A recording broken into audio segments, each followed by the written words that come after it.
Novena fecha del Campeonato de Fórmula 1 de este 2023. La sede, Austria, que es parte del Campeonato de la Fórmula 1 desde 1964. Diversos han sido los circuitos que han acogido este gran premio, partiendo por Selzweg, un circuito de 3.200 metros en el cual se corrió solo una vez, para seguir con el circuito de Osterreichring, circuito de 5.911 metros en el cual se corrieron 18 grandes premios hasta 1987. 11 años pasaron para que se celebrara nuevamente un gran premio en Austria. El circuito finalmente fue emplazado en el mismo Osterreichring, pero aquí se redujo la pista a 4.326 metros, pasando a llamarse A1 Ring, y ya a partir del 2014 adquiere el nombre de Red Bull Ring. Esto es Mi Canal F1, con ustedes, Claudio Antunes. Bueno, todos estos cambios, partiendo por el circuito de Selvet, se deben a lo inseguro que eran los circuitos o lo inseguro que eran sus trazados. De hecho, Selvet era un circuito muy estrecho con un encarpetado muy inestable. Recordemos que Selvet fue una especie de copia de lo que fue la idea del circuito de Silverstone. Estamos hablando de que esto era un aeropuerto o un aeródromo militar en la década de la segunda o post segunda guerra mundial, que se habilitó como circuito, a pesar de que Selvet se habilita como circuito recién el año 1964 con solamente una carrera. Posterior a este, ya al año 65, y a tan solamente 2 kilómetros de Selvet, un poquito más al norte de lo que era el circuito de Selvet, se hace el circuito de Osterreichring, que se colocó. Bueno, este circuito era un circuito largo que finalmente se le coloca una chicana para reducir la velocidad dentro de lo que era la pasada de la curva de la 2 hacia la recta de la curva 3, y se quita todo el sector oeste, en este caso, que era el que correspondía al bosque de las Ardenas. Ya, sean todos bienvenidos a mi canal F1. Como siempre, anímense a suscribirse al canal, denle like, dejen sus comentarios, déjenme desde donde me están escribiendo para dejarles un saludito. Vamos a hacer un aro para que finalmente se suscriban y partimos con el video. Dejé instalado el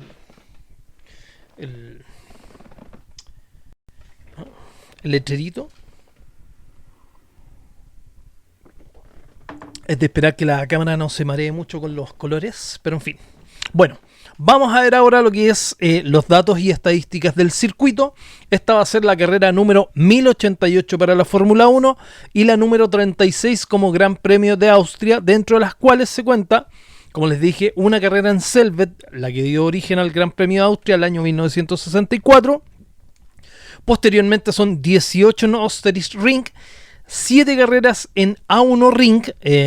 Recordemos que el A1 Ring, el A1 finalmente, o el A1 Ring, lo saca del nombre de una empresa de telefonía local de Austria, que es finalmente quien financia el circuito para volver a celebrar carreras de Fórmula 1 dentro de esto como Gran Premio de Austria. Y posteriormente tenemos las 10 del Red Bull Ring. Ya sabemos quién puso las lucas, Red Bull, que tiene su procedencia como gran parte de las energéticas casa en Austria. ¿Ya? En este circuito, el único que ha sido, el único corredor local que finalmente ha logrado ser profeta en su tierra es Niki Lauda, el año 1984.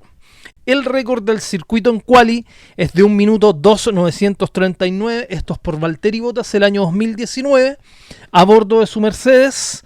Luego tenemos el récord de circuito en carreras de Carlos Sainz con 1 minuto 5.619 el año 2020. Y ahora vamos a ver cómo fue el año 2022. Recuerden que hubo carreras tipo sprint. Austria fue la segunda de 3 fechas que se corrieron. La tercera fue en el circuito de José Carlos Pache o Interlagos en Brasil. ¿Ya? Y el sistema que se corría era diferente también al que se está estipulado ahora, que lo vamos a ver más adelante, por si no lo recuerdan. La quali en ese momento la ganó Max Verstappen, seguido de Charles Leclerc y Carlos Sainz en tercera posición. La quali era la que daba la posición de salida para la carrera sprint, la cual terminó con las mismas posiciones, Verstappen, Leclerc y Sainz. Y esas posiciones que ocuparon finalmente eran las que daban la largada para el Gran Premio del día domingo, el cual terminó con Charles Leclerc en primer lugar, seguido de Max Verstappen y Lewis Hamilton cerrando lo que fue el podio. El punto de la vuelta rápida se lo lleva Verstappen con un tiempo de 1.7.275. Esto fue en la vuelta 62. Y el piloto por votación popular fue Mick Schumacher. Recuerden que siempre unos 10 minutos antes de la carrera se puede votar por si ustedes ponen Driver of the Day en Google, finalmente les va a salir directamente para que hagan la votación del piloto del día, ¿ya? En este caso fue Mick Schumacher, que se llevó el premio con un 24.5%, y esto tras un excelente fin de semana que tuvo. Recordemos que salió séptimo en la quali, noveno en la sprint y se llevó un sexto lugar en el Gran Premio, el cual ha sido su mejor actuación de la Fórmula 1. Vamos a ver ahora qué nos dice Pirelli en cuanto a la información del circuito. Recuerden que 1 es bajo y 5 es alto. Tenemos un 2 en tracción, un 3 en estrés de neumático, un 3 en grip de asfalto, un 3 en frenado, un 4 en abrasión de asfalto, un 3 en carga lateral, un 3 en evolución de pista y un 3 en carga aerodinámica. Por otro lado, el compuesto que Pirelli puso a disposición es el de la gama dura. Estamos hablando de un C3, C4, C5, blanco, amarillo, rojo, duro, medio y blando, que este viene siendo la misma gama de neumáticos que ocupó el año pasado.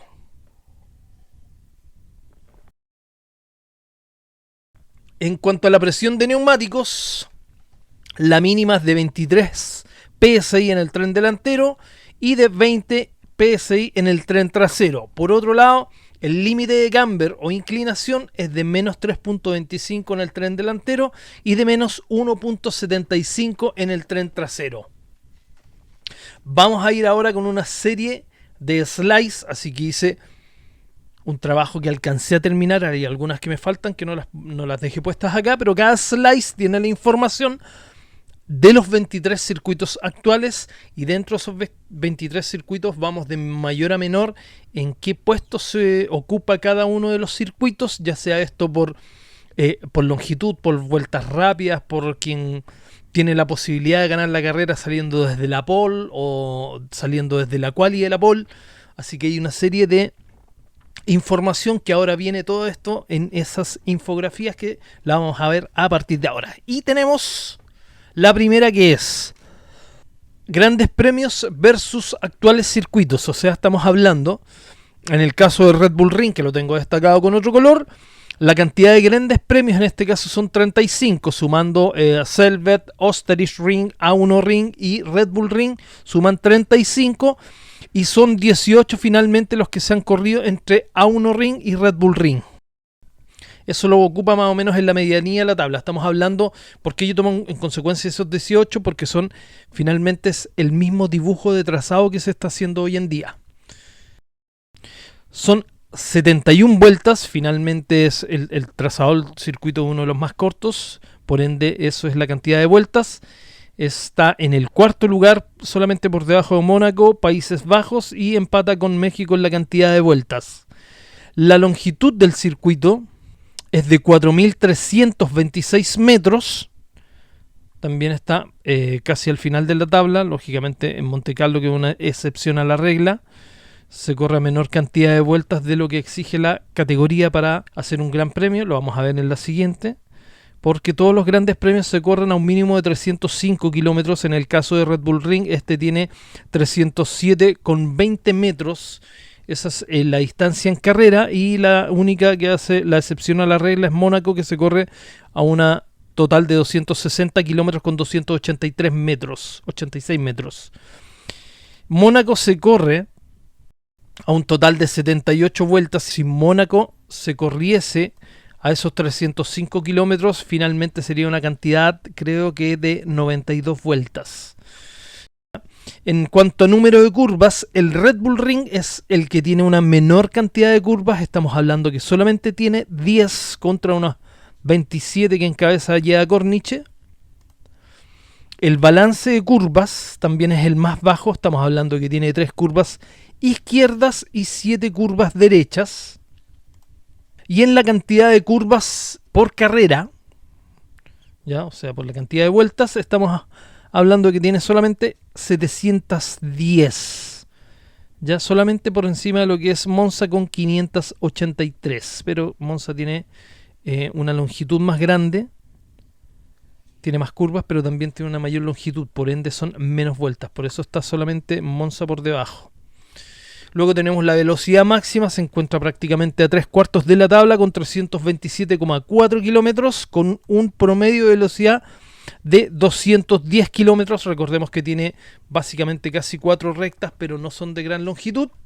La cantidad de curvas por kilómetro es de 2,31 curvas por kilómetro, bastante bajo. Luego tenemos el largo de la recta, ojo, es la recta principal, estamos hablando de 732 metros, un poquito más abajo de la medianía de la tabla.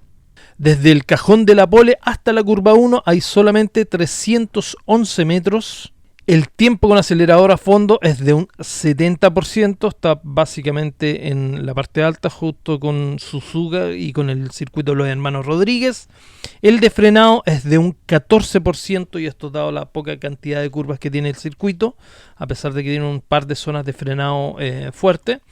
Luego tenemos la cantidad de paradas en box bajo condiciones normales, esto es que no es bajo régimen de lluvia, ya que saco el promedio de un par de años por lo menos, y en el caso de Red Bull Ring estamos hablando de 33, o sea que hay prácticamente un 50%, un poquito más de un 50% que hace una segunda parada en box. Luego tenemos el tiempo de parada en box, que es de 22 segundos, y en esto influye lógicamente la distancia de pit lane, la línea de entrada de pit lane, el cambio de neumáticos más la salida.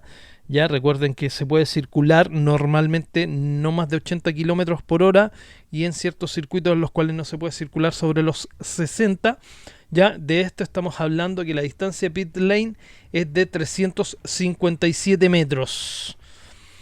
La posibilidad de que el ganador de la pole gane esta carrera es de un 50% clavado. Y la posibilidad de que el ganador salga desde la quali de la pole es de un 81,3%. Estamos hablando desde el primer, segundo o el tercer cajón. En esta tenemos el promedio de altura del circuito, ya sea sobre o bajo el nivel del mar. Recordemos que Bakú es una de las ciudades en las cuales está bajo el nivel del mar. Y este se sitúa en el tercer lugar, por debajo de los hermanos Rodríguez, que es como ir a correr a La Paz, en Bolivia. Luego tenemos Interlagos con 792 metros y en tercer lugar tenemos Red Bull Ring con 753 metros, bastante altura, lo que claramente afecta a los motores. Y la capacidad es solamente de 40.000 espectadores, recordemos que es un circuito pequeño de 4.326 metros. Y por otro lado tenemos que también, hasta donde se ha escuchado las malas lenguas, Red Bull no descarta el anexar ese trazado antiguo que correspondía al circuito de Österreich Ring, que es el que pasa por detrás del bosque de las Ardenas. Eso es en cuanto a capacidad. Tenemos también que son 38 cambios de marcha por vuelta aproximados. Estamos hablando que es un total de alrededor de 2.698 cambios de marcha por carrera. Charles Leclerc tiene la máxima velocidad registrada en este circuito con 332,6 km por hora. Esto fue el año 2021 a bordo del Ferrari y la velocidad promedio fue en ese entonces de 183,2 km por hora. Por otro lado, tenemos que la desaceleración media es de 4,2 G, empleándose los frenos aproximadamente 11 minutos en el total de la carrera. El consumo de combustible por vuelta promedio es de 1,7 litros y la pérdida de tiempo por cada 10 kilos de combustible consumido es de 0,2 segundos por vuelta. El circuito tiene escapatorias de asfalto y de gravilla, así que si te pasaste del asfalto, la gravilla te puede dejar fuera de carrera, a pesar de que es bastante amplia la zona de asfalto. Y terminando esta viene la parte de gravillado, la camaleca que se llama, que es la maldita que te puede dejar finalmente fuera de carrera, ¿ya? Luego tenemos las diferencias de altura que tiene el circuito, y estas son de 721,4 metros saliendo de la curva 9, y la máxima es de 784,9 metros, llegando a lo que es la curva 3 al final del bosque de las Ardenas. En cuanto a la historia de este circuito y los mayores del circuito en general, estamos hablando ahora de del total de grandes premios, de las 35 ediciones, ¿ya? Estamos hablando que los mayores ganadores que tenemos, vamos a empezar por las escuderías. Denme un segundo. Tenemos, a ver si lo dejamos a este lado, ¿ya? Una esquelita. Ferrari con 6, McLaren con 6, Mercedes con 5, Lotus 4, Williams 3 y Red Bull 3. Les voy a aclarar, antes de, ya, para que los distingan, en negrita y con rojo encontramos a las escuderías o los pilotos que han sido campeones mundiales. Esto es campeones mundiales actuales. En negrita con amarillo, escuderías o pilotos que fueron campeones mundiales, que por ende ya no corren. Ya en azul, las escuderías o pilotos que no fueron campeones mundiales y que hoy en día no están participando o ya no existen. Y en verde, solo los pilotos que actualmente se encuentran en la actual parrilla, ¿ya? Por eso sale la diferencia de colores. Ahora, vamos con las victorias. La mayor cantidad de victorias tenemos Alain Prost, amarillo, o sea, ya no existe, no es que haya muerto, ya no existe como piloto actual. Con 3, Max Verstappen, que tiene la posibilidad de ponerse a la punta de la cantidad del piloto con mayor victorias para este año, que sigue con 3. Luego tenemos Ronnie Peterson, Alan Jones, Mika Häkkinen, Mick Schumacher, Nico Rosberg y Valtteri Bottas con 2 triunfos. Las pole position tenemos encabezando Niki Lauda, René Arnoux, Nelson Piquet, Valtteri Bottas con 3, Fittipaldi, Emerson, Mika Häkkinen, Michael Schumacher, Lewis Hamilton y Max Verstappen con 2. Vueltas rápidas, David Coulthard y Max Verstappen con 3. Luego tenemos con 2 Clay Regazzoni, René Arnoux, Alain Prost, Michael Schumacher y Lewis Hamilton. En cuanto a podios, encabezado por David Coulthard y Valtteri Bottas. Valtteri Bottas le va bastante bien en este circuito, y Max Verstappen con 5, entendiendo que ya no está en una escudería de punta, pero igual le va bien. Luego tenemos a Jacques Laffite, Nelson Piquet, Michael Schumacher, Rubens Barrichello y Lewis Hamilton con 4. Vueltas en cabeza, Nico Rosberg y Max Verstappen, ambos con 144. Otro que le iba bien era Nico. Luego tenemos a Valtteri Bottas con 143. Häkkinen 136, Prost 114, Charles Leclerc 110. Hasta ahí vamos a llegar. Luego tenemos kilómetros en cabeza.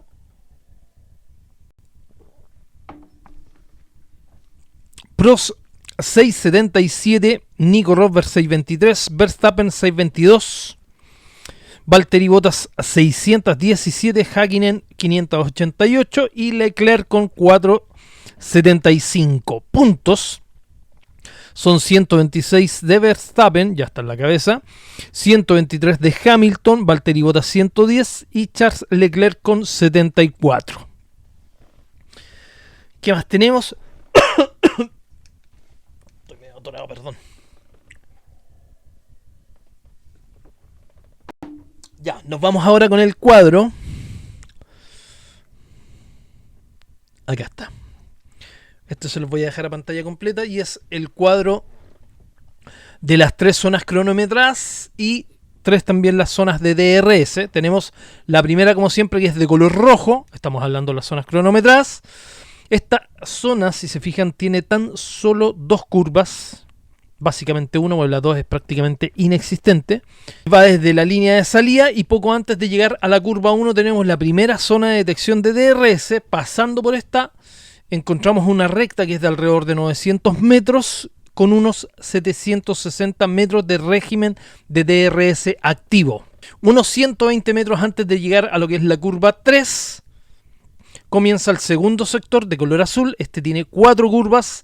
Aquí justo es donde termina el primer sector de DRS, es donde está la segunda zona de detección. O sea, termina un DRS y empieza el tiro de la detección. Tomamos la curva 3, que es la que tiene la zona de frenaje más exigido, además de ser la curva más lenta del circuito. Esta se toma a unos 65 km por hora. Y unos 100 metros más adelante de esta curva 3 encontramos la segunda zona de activación, y esta nos da paso a una recta de esta curva 3 hasta la 4 nos da paso a una recta de 760 metros con una zona de activación de alrededor de 600 metros. Llegamos a la curva 4, que esta es otra de las zonas de frenado exigido.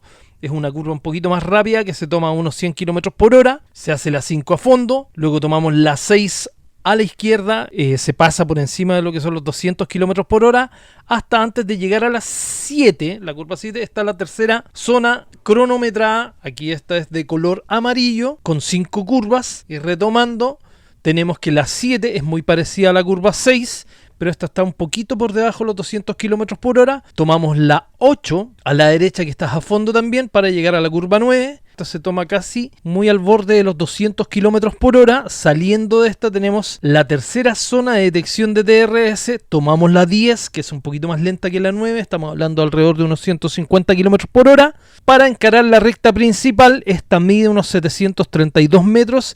Y tiene una zona activa de DRS de unos 550 metros. Eso fue una vuelta por lo que es el circuito, con sus 3 zonas de... sus 3 sectores, sus 3 zonas de DRS y las de detección. El speed trap, ya que la medición de velocidad está poquito antes de llegar a lo que es la curva 4. Vamos a ver ahora qué nos tiene deparado el tiempo para el fin de semana. Casi todas las carreras nos han tirado que va a llover uno que otro día. Bueno, no ha estado exento de... De hecho, se suspendió la de la Emilia Romana.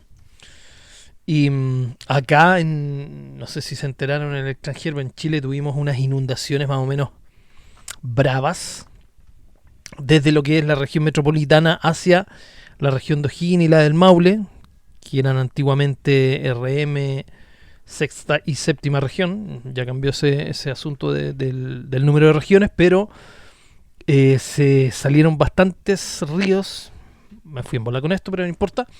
Y hubo, y esto por lluvias que finalmente, como saben, Chile está rodeado de lo que es el mar por un lado, y por el este tenemos todo lo que es la cordillera de los Andes. Entonces esto lleva una isoterma que hizo que lloviera muy por encima de lo que normalmente llueve y por lo general donde nieva, y arrastró bastante sedimento en los ríos y quedó la grande. Así que un abrazo a toda la gente que tuvo problemas, que fue harta gente que finalmente, sencillamente el río le llevó la casa. Ya, saliéndonos de esto, vámonos con el informe del tiempo. Me acordé por lo que pasó Italia también hace poco. Pero en fin. Tenemos para el día viernes a la hora local, tenemos que la práctica hora local se corre a las 13:30, y a las 13:30, esto alrededor de 13:30 a 14 horas, nos dice que va a haber tormentas, rayos y centellas, vientos de 25 kilómetros por hora. Luego tenemos la quali para lo que es la carrera el día domingo. La quali es a las 17 horas hora local, recuerden, hora de Austria, ya, y ahí seguimos con tormenta de rayos y vientos de 25 kilómetros por hora. Para el día sábado luego tenemos la quali de la sprint, es a las 12 del día sábado. A esa hora vamos a tener lluvias, ya nos marca lluvia con un 80% a eso de las 11 de la mañana, vientos de 22 a 24 kilómetros por hora. La carrera sprint seguramente va a ser con solamente piso húmedo. Según nos muestra esto, ya a eso de las 5 de la tarde se ve el cielo parcialmente nublado.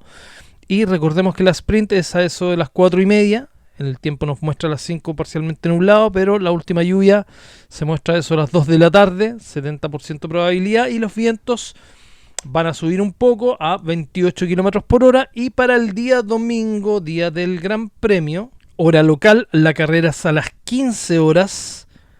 Y esto nos muestra definitivamente lluvia para esa hora del día. Estamos hablando de que 2 a 5 de la tarde la probabilidad sube de un 60 a un 70%. Así que sí hay probabilidad de lluvia. Y los vientos también son un poquito fuertes, vientos oestes, que no te empieza a afectar tanto, por lo menos en el segundo sector. Vientos de 29 kilómetros por hora. Eso es en cuanto al tiempo. En cuanto al horario, que también se los voy a dejar, recuerden que es el horario para Iberoamérica.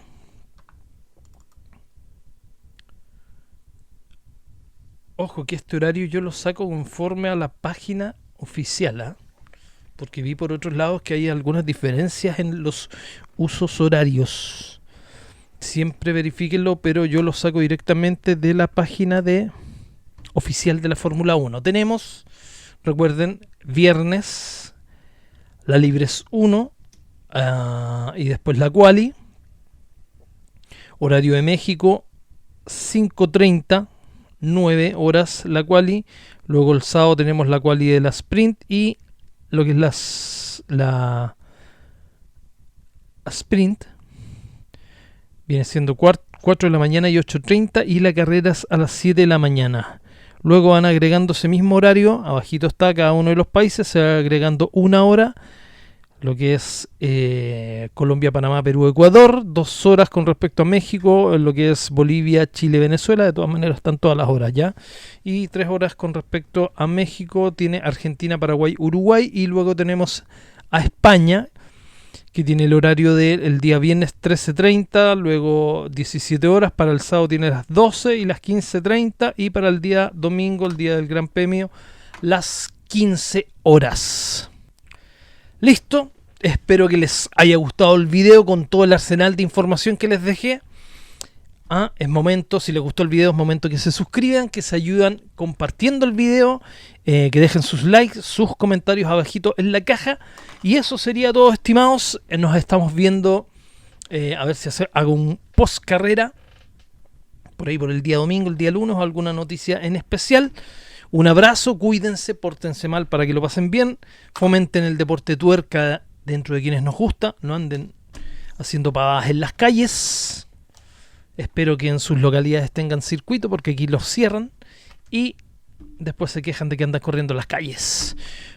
Un abrazo y nos vemos prontamente. Chao.